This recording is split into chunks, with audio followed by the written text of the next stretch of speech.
देश के संसदीय इतिहास में ऐसा दूसरी बार हुआ है जब सदन के नेता यानी प्रधानमंत्री धन्यवाद प्रस्ताव पर अपना भाषण नहीं दे पाए और ये सब कुछ हुआ विपक्षी सांसदों के हंगामे और साजिश की वजह से, जिसका खुलासा खुद लोकसभा के स्पीकर ओम बिरला ने किया है।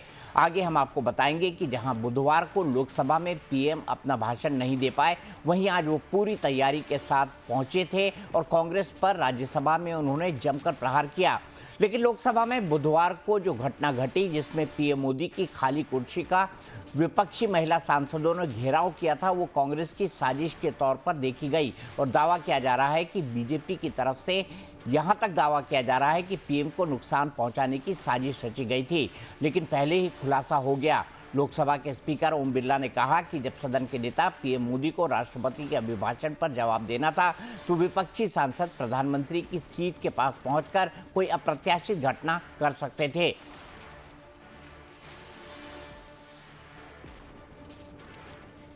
जानकारी आई कि कांग्रेस पार्टी के कई सदस्य माननीय प्रधानमंत्री जी के आसन पर पहुंचकर कोई भी अप्रत्याशित घटना कर सकते थे।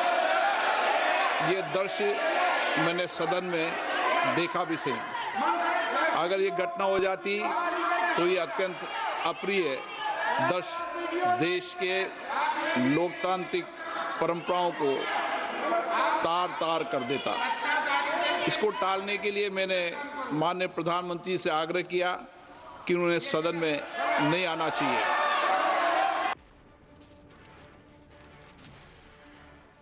दरअसल पीएम मोदी 4 फरवरी को लोकसभा में शाम 5 बजे धन्यवाद प्रस्ताव पर जवाब देने वाले थे, लेकिन विपक्ष की महिला सांसदों के हंगामे के चलते कार्रवाई नहीं चल सकी। इससे पीएम नरेंद्र मोदी का संबोधन भी टल गया। वहीं धन्यवाद प्रस्ताव को हंगामे के बीच गुरुवार को पास कराया गया। 2004 के बाद पहली बार मोशन ऑफ थैंक्स प्रधानमंत्री के भाषण के बिना पास हुआ है। साल 2004 में भी उस वक्त के प्रधानमंत्री मनमोहन सिंह को भारी हंगामा झेलना पड़ा था और विपक्ष में उस वक्त बीजेपी थी। साल 2004 में संसद के दोनों सदनों में कोयला स्कैम और 2G घोटाले पर बीजेपी के हंगामे से कार्रवाई नहीं चल सकी थी और मनमोहन सिंह के भाषण के बिना ही धन्यवाद प्रस्ताव को पास करा लिया गया था। लेकिन लोकसभा में 4 फरवरी की घटना में, जिसमें पीएम मोदी की खाली कुर्सी का घेराव किया गया, उसमें बीजेपी का दावा है कि यह साजिश का हिस्सा था। दरअसल 4 फरवरी की शाम 5 बजे जब सदन की कार्रवाई शुरू हुई तो विपक्ष की महिला सांसदों ने सत्ताधारी नेताओं की कुर्सियां घेर ली। इनमें पीएम मोदी की कुर्सी भी थी। जैसा कि आप इन तस्वीरों में देख भी सकते हैं, महिला सांसदों के हाथ में बड़े बैनर थे जिन पर लिखा था, जो सही है वो करो। ये सांसद मंगलवार को हंगामे के बाद 8 विपक्षी सांसदों के निलंबन का विरोध कर रही थी और साथ ही साथ लोकसभा के विपक्ष के नेता राहुल गांधी के भाषण न होने देने का भी विरोध ये जताना चाहती थी। अब उन 6 महिला सांसदों के नाम भी सामने आ गए हैं। ये नाम हैं वर्षा गायकवाड़, ज्योति मणि, गेनीबेन ठाकुर, आर सुधा, शोभा बच्छावा और के काव्या। ये सभी कांग्रेस की महिला सांसद है। 4 फरवरी को लोकसभा में जो हुआ, अब इस पर खुलकर सारी जानकारी आने लगी है। लोकसभा सचिवालय की तरफ से कहा गया है कि पीएम मोदी संसद में अभिभाषण पर अपनी बात रखने के लिए तैयार थे। इसे लेकर पहले से ही पूरी तैयारियां कर ली गई थी, लेकिन कांग्रेस ने प्लान बनाया था कि सदन में ही पीएम मोदी को घेरा जाए। बीजेपी पीएम को घेरने वाली घटना पर भी हमलावर है।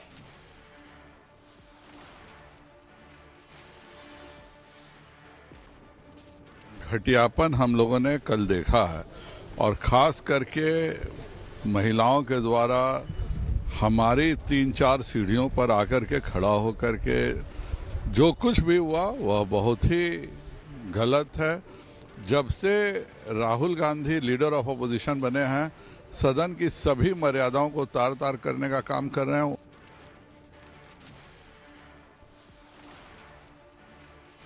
लेकिन सबसे दिलचस्प रहा 5 फरवरी को राज्यसभा में पीएम मोदी का भाषण। राज्यसभा में पीएम मोदी पूरे होमवर्क के साथ पहुंचे थे। संसद में हंगामे से लेकर कांग्रेस के विजन और पार्टी की इच्छा शक्ति पर पीएम मोदी ने कड़ा प्रहार किया। वहीं राज्यसभा में स्पीच के दौरान विपक्ष ने नारेबाजी शुरू कर दी। विपक्षी नेताओं ने कहा कि राहुल गांधी को पहले बोलने दिया जाए। इसके बाद विपक्ष ने वॉकआउट कर दिया। पीएम मोदी ने कहा कि इन लोगों को कभी न कभी जवाब देना होगा। कांग्रेस के पास न सोच थी, न विजन और न ही इच्छा शक्ति, और इसका नतीजा देश को भुगतना पड़ा। कांग्रेस पर सवाल उठाते हुए पीएम मोदी ने कहा कि हमारी ताकत इनकी गलतियों को सुधारने में भी जा रही है। साथ पीएम मोदी ने बुधवार को लोकसभा में हुई घटना को दर्दनाक बताया।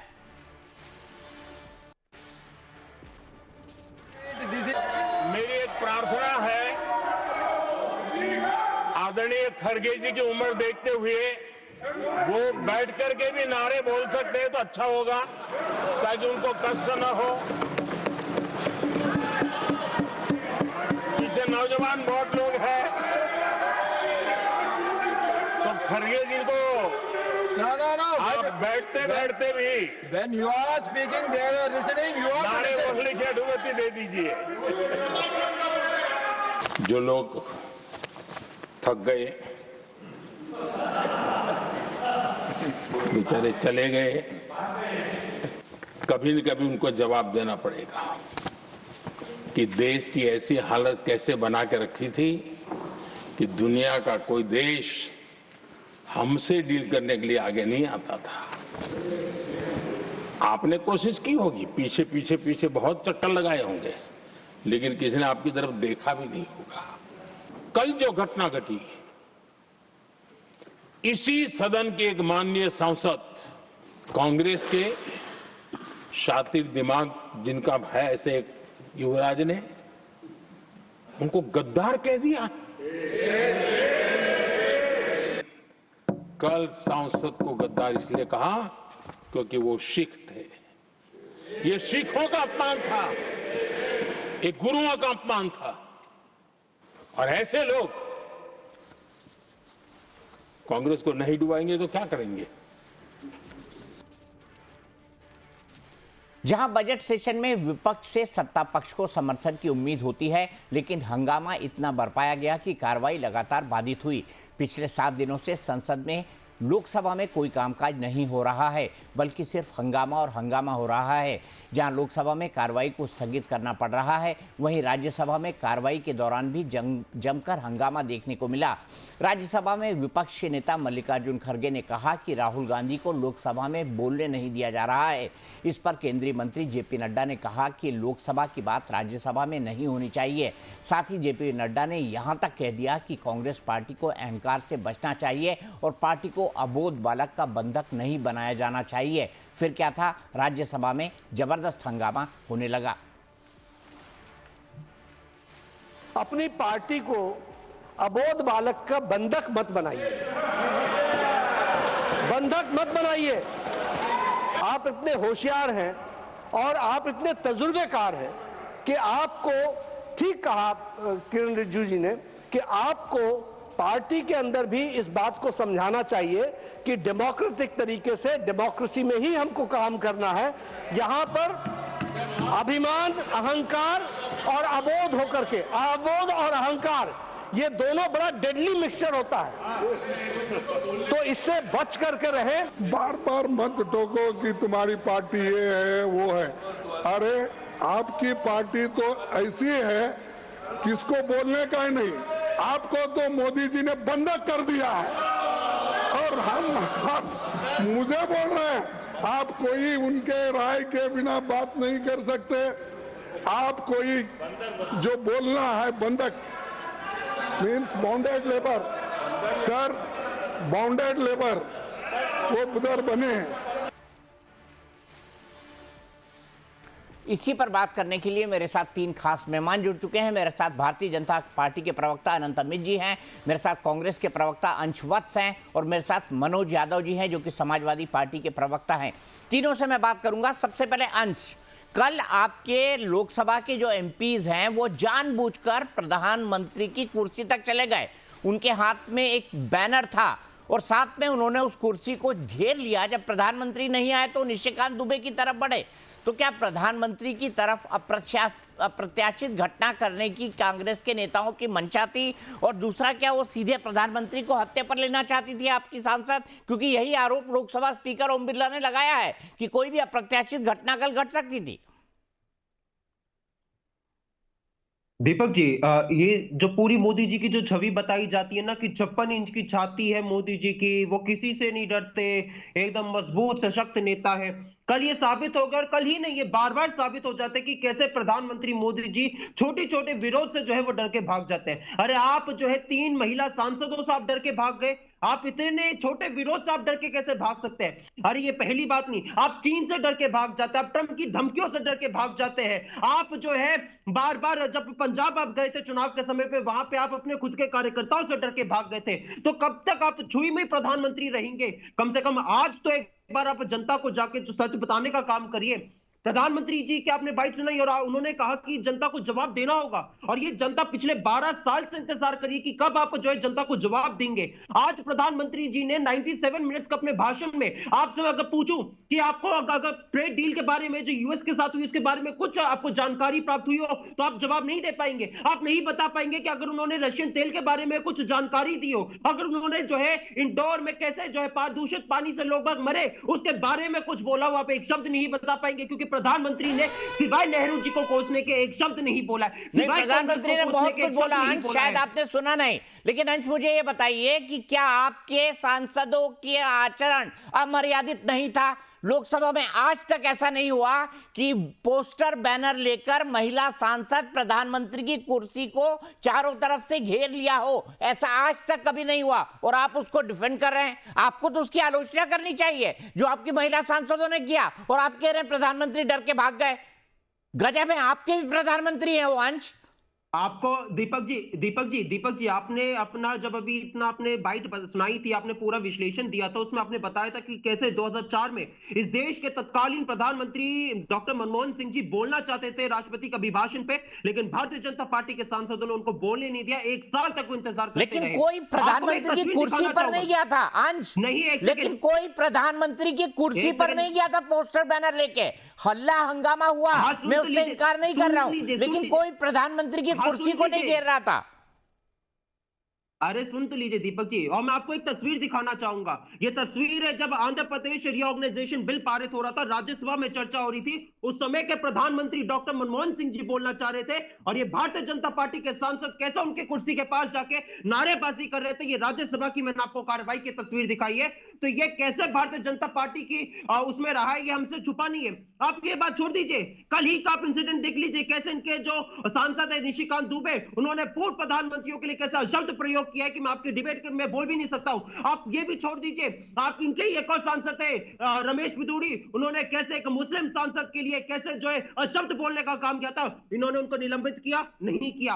तो ये क्या हमें आचरण का यहाँ पे पाठ पढ़ाने का काम कर रहे हैं? ये हमें आचरण का पाठ बिल्कुल भी ना पढ़ाए। सच्चाई है कि प्रधानमंत्री मोदी जी के पास कल कोई जवाब नहीं था ट्रंप की डील पे, उनके पास कोई जवाब नहीं था नरवानी जी की किताब पे, इस वजह से वो डर के भाग चुके थे। ये सच्चाई है। राहुल गांधी जी ने कहा था कि वो मोदी जी को और नरवानी जी की किताब भेंट करेंगे, वो किताब से वो डर गए क्योंकि वो सच्चाई को स्वीकार नहीं कर सकते। इस वजह से वो सदन की कार्रवाई से भाग गए और वो जो है राज्यसभा में आज चले गए थे। आपके अंदर हिम्मत होती तो आप जो सवालों का जवाब देते। राहुल गांधी के किताब दे देंगे, राहुल गांधी इस बात से डर के भाग गए या महिला सांसदों से डर के भाग गए? और उनका साफ साफ कहना है कि 2004 में आपने भी तो रोका था मनमोहन सिंह का भाषण। अगर वर्षा गायकवाड़ समेत इन 6 सांसदों ने रोक दिया पीएम का भाषण तो गलत क्या है? उन्होंने तस्वीर दिखाई कि आपने भी मनमोहन सिंह को भाषण देने के समय उनकी कुर्सी के चारों तरफ इकट्ठा हो गए थे राज्यसभा के अंदर। दीपक जी देखिए, जिस तरीके से आज लोकसभा के अंदर जो आचरण होने वाला था और माननीय स्पीकर महोदय ने जिस तरीके से आज लोकतंत्र को तार होने से बचाने का काम किया, आज अगर ये घटना घट गई होती तो आज हम इस पे चर्चा नहीं कर रहे होते। हमारे मित्र कांग्रेस का मित्र अंश ने बहुत अच्छी बात कही और याद दिला दिया दोबारा एमएम नरवाने साहब का, जनरल साहब का।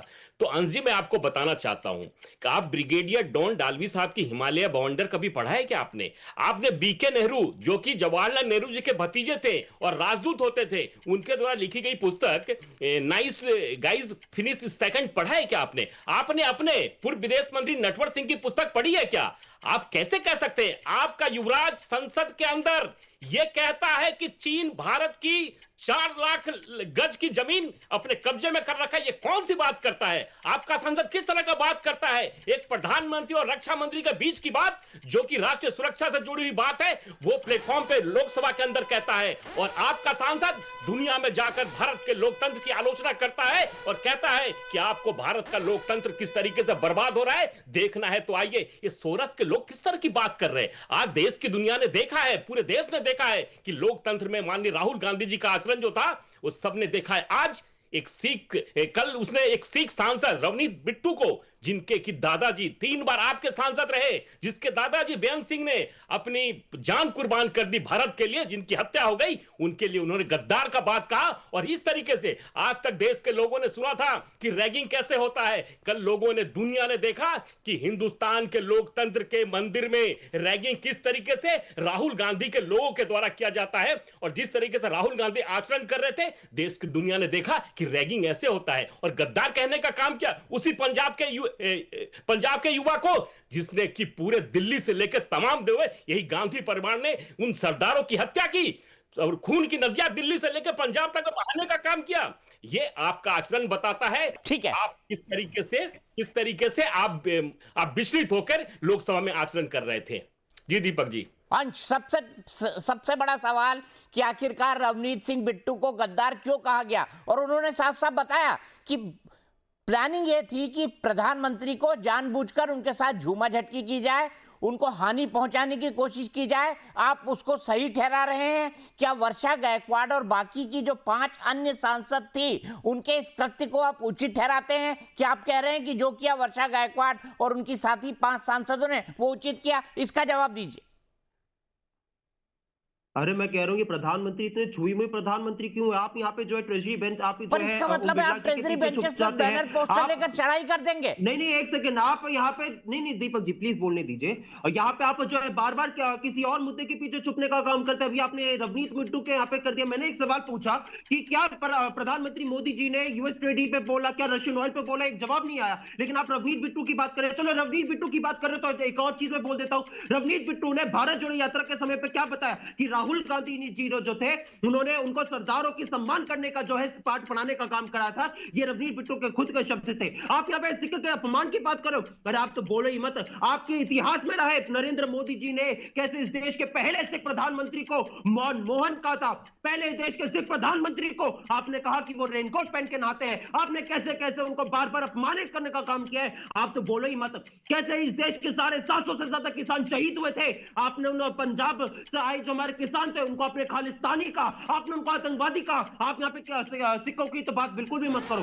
सच्चाई क्या कि आप नरवानी जी की किताब पे चर्चा चाहते ही नहीं है। क्या कहा था नरवानी जी ने अपनी किताब में? नरवानी जी ने अपनी किताब में कहा था कि जो है अब वो पॉलिटिकली जो है उनको कोई डायरेक्शन नहीं था, वो अपना असहाय महसूस कर रहे थे। वो सरकार से चाहते थे उनको दिशा निर्देश मिले। और चाइना के टैंक बढ़ रहे थे कैलाश रेंज पे, लेकिन सरकार की तरफ से कोई रेंज नहीं आए। 2 घंटे तक उन्होंने अजीत डोभाल को, राजनाथ जी को, नरेंद्र मोदी जी को फोन करते रहे कि उनको दिशा निर्देश मिले, लेकिन एक जवाब नहीं आता है। यह है, आप इंदिरा गांधी जी की बात करते हैं। इंदिरा गांधी जी कभी भी जो है निर्णय लेने से डरती नहीं थी, लेकिन मोदी जी कैसे डर के भाग जाते हैं ये हम सब ने देखा है। आप यहाँ पे किताब की कोट करने की बात करो तो मैं 10 सेकंड में अपनी बात को लेकर खत्म करता हूं। आपको एक नरवानी जी की आर्मी चीफ की आपको किताब से प्रॉब्लम हो गई, लेकिन अगर मैं कुछ इंसिडेंट गिनाऊं, 7 अगस्त 2023 को निशिकांत दुबे न्यूयॉर्क टाइम्स के अखबार को कोट करते हैं। आप यहां पे बात करें मोदी जी की तो पिछले साल 2025 में Modi ji JF forgotten crisis को कोट करते हैं। आप मोदी जी जो है हार्वर्ड यूनिवर्सिटी की स्टडीज को कोट करते हैं। मैं पूछना चाहता हूं वो कौन सी ऑथेंटिकेट थे, वो कौन से नियम के तहत उन्होंने कर लिया? अगर राहुल गांधी जी आर्मी चीफ की किताब को कोट नहीं कर सकते तो उन्होंने किस नियम के साथ किया? मैं पूछना चाहता हूं कल जब निशिकांत दुबे ने 5 जो है किताबों को कोट करके इस देश के पूर्व प्रधानमंत्रियों को अशब्द बोलने का काम किया था, आपने कौन सी उनको सदन से उसको ऑथेंटिकेट करवाने का काम किया था? और आपने कौन से नियम के साथ उनको रोकने का किया था? और स्पीकर कैसे रोकने को दिखावा करते रहे, लेकिन एक बार भी उनका माइक म्यूट नहीं हुआ। मैं मनोज यादव जी के पास जाऊं उससे पहले इस बात का जवाब दीजिए। अंशी जी रुक जाइए, आप लंबा वक्त ले लिया आपने। अंशी जी रुक जाइए।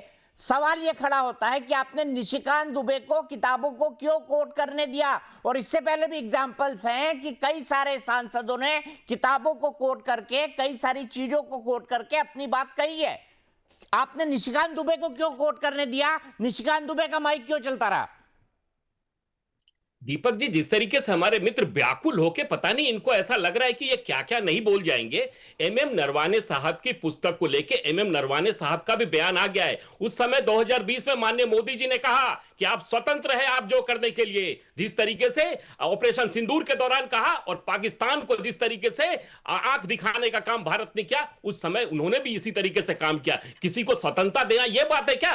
और जो पुस्तक आई नहीं, उस पुस्तक के विषय में चर्चा कर रहे थे। नरवाने साहब ने खुद कहा कि इनको इतिहास की जानकारी नहीं है, पहले इनको इतिहास पढ़ने की जरूरत है, उसके बाद लोकसभा में बोलने की जरूरत है। लेकिन कांग्रेस आज जिस तरीके से आचरण कर रहा है, एक कांग्रेस की आचरण हिंदुस्तान की 140 करोड़ आबादी के साथ साथ पूरी दुनिया देख रही है। मैं तो दीपक जी इनसे यही कहना चाहता हूं कि आज मैं देश के उन वफादारों से कहना चाहता हूं, संभल के रहना इन देश के गद्दारों से, ऐसे लोगों से। हम तो यही आपके माध्यम से कहना चाहते हैं। आज जिस तरीके से देश की गद्दारी को लेकर ये आचरण कर रहे हैं, ये देश देख रहा है और आने वाले समय में चुनाव में देश की जनता इनको इसका जवाब देगी। ठीक है जी दीपक मैं जी। सीधे मनोज यादव जी के पास चलता हूं। मनोज यादव जी, आज राम गोपाल यादव जी ने संसद के अंदर कहा कि महिला सांसदों ने जो कुछ किया वो गलत था। क्यों आपको गलत लगता है और क्या महिला सांसदों ने जो किया वो नहीं करना चाहिए था उनको?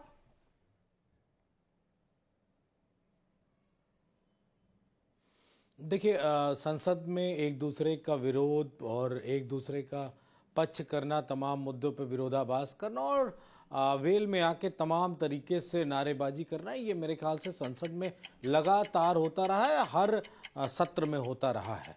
मैं एक बात पूछना चाहता हूं कि बीजेपी के प्रवक्ता ने अभी एक बड़ी बात कही कि मतलब जिस तरीके से राहुल गांधी पे टिप्पणी की, जिस तरीके से और भी बातों की लगातार बात वो कहते चले आ रहे हैं। मैं इनसे इतना पूछना चाहता हूँ, आपने कहा इतनी किताबें, नटवर सिंह ने ये किताब लिखी, फलाने ने ये किताब लिखी, उसमें ये जिक्र किया गया, जवाहरलाल नेहरू की बात कही गई, उनका खंडन, उनका आरोप प्रत्यारोप उन पे लगे, तो फिर वो तो लोकतंत्र था। तो आप क्यों एक एमएम नरवाणे जी की किताब पे रोक लगा रखे हैं? राजनाथ सिंह जी ने, जो रक्षा मंत्री, उन्होंने सदन में यह बात कही कि वो प्रकाशित ही नहीं, तो उसको भी प्रकाशित होने दीजिए जैसे सबकी किताबें प्रकाशित हुई। तो क्या ये नए भारत में अगर सरकार पे कोई सवालिया निशान उठेगा तो क्या बीजेपी के लोग उसकी किताब ही नहीं प्रस्तुत होने देंगे? आज कौन सी किताब राहुल गांधी लेके आए, उस किताब से क्या दिक्कत हो गई और उस किताब का जवाब देने में क्या बुराई? और जितनी आसानी से बीजेपी के प्रवक्ता ने उस बात को दीपक जी कह दिया कि भैया ऐसे स्वतंत्रता होने के लिए कहा, स्वतंत्र होकर आप लड़िए, तो फिर यही बात मोदी जी कह देना सदन में। इतना आसान जवाब बीजेपी के प्रवक्ता ने दे दिया, तो इतनी बात के लिए प्रधानमंत्री जी क्यों नहीं आए? बताइए आनंद अमीर जी क्यों नहीं आए? क्योंकि अगर प्रधानमंत्री ने कह दिया और राजनाथ सिंह ने कम्युनिकेट किया नरवणे साहब को कि आपको जो उचित लगे वो करो, सरकार ने अगर गो हेड दे दी थी सेना को, तो ये बात बोलने में क्या आपत्ति थी प्रधानमंत्री को सदन के अंदर? दीपक जी, आपने हमारे मित्र मनोज जी से जो सवाल पूछा, चूंकि ये उसका सवाल का जवाब दे नहीं सकते थे, ये हमारी बातों पे आ गए। एमएम नरवाने साहब की पुस्तक को लेकर, पुस्तक अभी आई नहीं है ये माननीय रक्षा मंत्री जी ने कहा, और ये देश का संसद जानता है। 105 धारा के अंदर ये कहा गया है कि लोकसभा में अगर किसी अनुच्छेद में कहा गया है कि अगर आप सांसद या मंत्री के खिलाफ अगर आपको कोई प्रश्न पूछना है तो पहले आपको स्पीकर को आपको एक नोटिस देना पड़ेगा। लेकिन राहुल गांधी जी को अभिव्यक्ति की आजादी, जिस तरीके से भारत में लोग, और इसी राहुल गांधी के मन से माननीय प्रधानमंत्री जी के मां को गाली दी जाती है बिहार के दरभंगा की धरती पे, तो राहुल गांधी जी को यही लगा अभिव्यक्ति की आजादी है, कुछ भी कहीं भी बोल दो। अरे साहब, एक कोरम होता है, उस कोरम के तहत लोकसभा के अंदर बोला जाता है। लेकिन आपको तो ये, आपको आंतरिक सुरक्षा से कोई मतलब नहीं है, क्योंकि आप देश के खिलाफ तो लगातार विदेश में बोलते रहते हैं। ये गांधी परिवार की परिपाटी से चली आ रही है कि देश के विरोध में दुनिया में एक षड्यंत्र रचना है। चूंकि इनको दीपक जी ये लग रहा है कि हम 2014 से लेकर 2026 आ गया, लगातार हमारी सरकार है। पहले तो इनको 2019 में लगा कि नहीं, हम 4 प्रदेश में चुनाव हार चुके थे 18 में, इनको लगा कि 2019 में पुनः हमारी सरकार आ जाएगी, लेकिन ऐसा हुआ नहीं। देश की जनता ने हमें आशीर्वाद दे दिया। अब इनको एक नया नैरेटिव सेट करने का मौका मिल गया है, और उसी नैरेटिव को सेट करना है कि माननीय मोदी जी का विरोध करते करते ये देश का विरोध करने लगे हैं।